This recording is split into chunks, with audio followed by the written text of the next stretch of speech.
Hello, dear students, parents, fellow teachers, school managements. मैं जो कुछ 4-5 साल से बहुत से राज्यों में जाके स्कूल्स में जो सेशन लिए मैंने,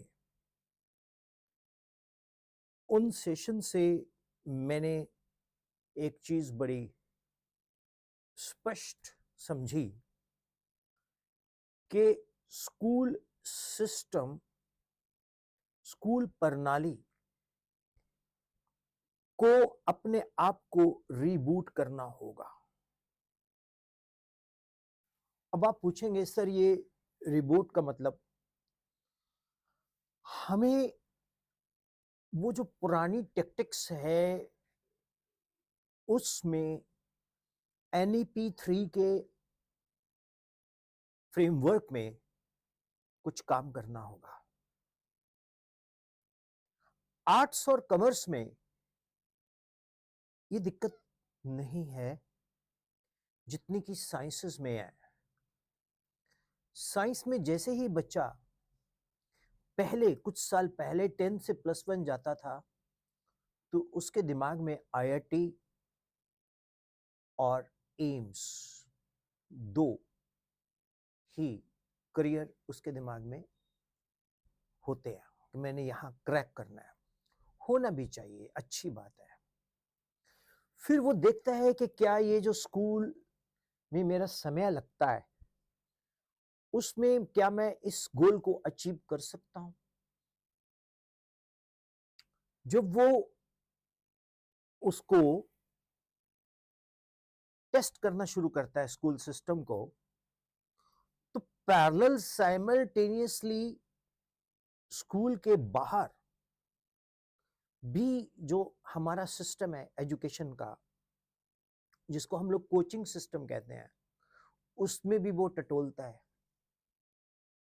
तो फाइनली उसके दिमाग में ये चीज चली जाती है कि स्कूल में रह के मेरा कुछ होने वाला नहीं है। शुरू शुरू में हर बच्चा सिंसियर होता है। वो डे 1 से जैसे ही 10 से +1 में जाता है वो IITian होता है या वो एम्स में बैठा होता है। फिर उसको लगता है कि उसको कोई भी उसकी बाजू पकड़े और उसको वहां पहुंचा दे। तो स्कूल में जो स्कूल टीचर है उसको वो साइडलाइन इसलिए कर देता है कि स्कूल टीचर चाहते हुए भी सिलेबस के करिकुलम के बाहर निकल के उसको नहीं पढ़ा सकता, क्योंकि उसको बोर्ड एग्जाम्स को प्रिपेयर करना होता है। तो स्कूल के प्रिंसिपल, स्कूल की मैनेजमेंट, अगर वो कोई स्कूल का टीचर एक्स्ट्रा बता भी दे तो वो कहेंगे कि नहीं सर ये आप फालतू क्यों बता रहे हो, इसकी जरूरत नहीं है, आप सिर्फ सिलेबस कंप्लीट करो और सिलेबस में रहो। वो भी ठीक है। अब school management, school principal, coordinator school teacher को हाथ पैर बांध देते हैं। बेसिकली वो स्कूल टीचर के हाथ पैर नहीं बांध रहे हैं, वो अपने स्कूल को बांध रहे हैं, स्कूल की क्रेडिटेबिलिटी को बांध रहे हैं। हालांकि स्कूल टीचर बहुत कॉम्पिटेंट है, वो IIT वो एम्स को पढ़ाने में, लेकिन उसके ऊपर एक सिलेबस की, बोर्ड एग्जाम की, बोर्ड परफॉर्मेंस की तलवार लटकती है। फिर क्या, उसके हाथ खड़े हैं। पेरेंट्स के दिमाग में ये जाता है कि स्कूल में जाना टाइम वेस्ट है। फिर वो एक ऐसा स्कूल चुनना चाहते हैं कि स्कूल में बच्चा सिर्फ अपना पेपर दे दे, रेगुलर CBSE या स्टेट बोर्ड, पढ़े वो बाहर। जिसको बहुत फेमस वर्ड में डमी स्कूल्स कहते हैं, करेक्ट। अब मेरा ये 5 मिनट बोलने का क्या रीजन है? अब ये जो ना 11th एंड 12th वाला वायरस है, बड़े शहरों में तो पहले से ही 8th 9th से ही तैयारी चलती थी, नीट जेई की, आईआईटी की। अब ये चलन छोटे शहरों में भी चल पड़ा। वो छोटे बच्चों को 6 से ही कहते हैं कि हम इसको आईआईटी में ले जाना चाहते हैं, फाउंडेशन करवा रहे हैं। सुनने में अच्छा लगता है। मेडिकल में जाना चाहते हैं, फाउंडेशन करवा रहे हैं, सुनने में अच्छा लगता है। लेकिन आपको पता है, फाउंडेशन 6, 7, 8 बिल्कुल भी मेरी नजर में सही नहीं है। आप उस बच्चे का बचपन को नष्ट कर रहे हो, किल कर रहे हो, 6 से ही उसके ऊपर एक स्ट्रेस डाल रहे हो। पेरेंट्स के दिमाग में ये गलत साइकोलॉजी है कि बच्चा 24 घंटे किताब लेके बैठा रहे, वो खेले ना, वो एक्स्ट्रा एक्टिविटीज में पार्टिसिपेट ना करे। हम अपने बचपन की बात करते हैं, हम स्कूल से जाते थे 9 से 3, गर्मियों में 7:30 to 1।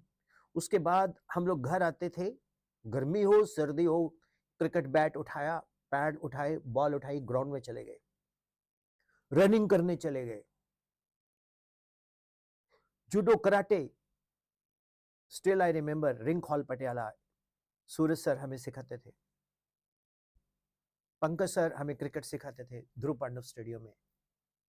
रनिंग करते थे, भागते थे, स्टेमिना बनता है उससे, जो आज भी हमें हेल्प करता है। और आप क्या कर रहे हो? आप उस बच्चे को स्कूल में ले जा रहे हो, वो वहां पढ़ रहा है, उसका main focus physics chemistry math बचपन से हो गया। उसके बाद वो घर आया, घर आने के बाद फिर उस पे वो लगा हुआ है, उसकी आईसाइट वीक हो रही है और वो ऑक्युपाइड है। डियर पेरेंट्स, किसी भी बच्चे को 3 से आवर से ज्यादा नहीं पढ़ना चाहिए। हाँ, अगर वो बहुत एक्स्ट्रा स्टूडियस है, 4-5 आवर्स, ये भी अगर वो निकाले रेगुलरली कंसंट्रेशन के साथ, बहुत बड़ी बात है।